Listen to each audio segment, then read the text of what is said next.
ఎందుకో తెలియదు, మనం ఎవరినైతే ఎక్కువ ప్రేమిస్తామో వాళ్ళే మనల్ని ద్వేషిస్తూ ఉంటారు. మనం ఎవరినైతే ఎక్కువ ఇష్టపడుతూ ఉంటామో వాళ్ళే మనల్ని పట్టించుకోకుండా వెళ్ళిపోతూ ఉంటారు.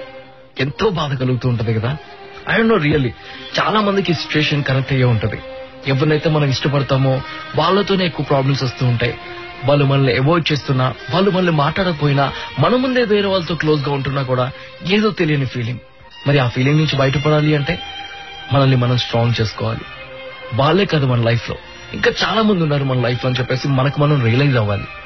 ఎస్, ఎప్పుడైతే నువ్వు రియలైజ్ అవ్వో ఆ పర్సనే కాదు ఇంపార్టెంట్ నా లైఫ్ లో, నా లైఫ్ నాకు ఇంపార్టెంట్, నా హ్యాపీనెస్ నాకు ఇంపార్టెంట్, వేరే వాళ్ళ వల్ల నేను ఎందుకు బాధపడాలి, నాతో ఉన్న వాళ్ళతో నేను హ్యాపీగా ఉంటాను, నన్ను ఇష్టపడే వాళ్ళతో నేను మూవ్ ఆన్ అవుతాను అనే రియలైజేషన్ కలిగిందనుకోండి, ఆ పాజిటివ్ యాటిట్యూడ్ నీలోకి వచ్చిందనుకోండి, ఎలాంటి ప్రాబ్లం వచ్చినా కూడా అస్సలు ఫరక్ పడదు తెలుసా.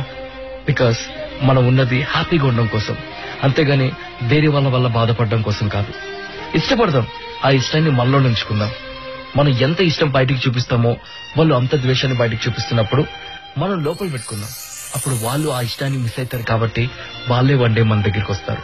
అప్పుడు మనలో దాచుకున్న ఆ ఇష్టాన్ని మొత్తాన్ని కూడా బయటపడదాం. దెన్ దే రియలైజ్ ఎగ్జాక్ట్ గా ఇప్పటిదాకా వాళ్ళు ఏం మిస్ అయ్యారు లైఫ్ లో అని చెప్పేసి. House it? ఆలోచించండి. అర్థమైతే ఫాలో అవ్వండి, లేకపోతే ఆలోచించండి. Because end of the day it's your life, you have to decide it. Thank you once again for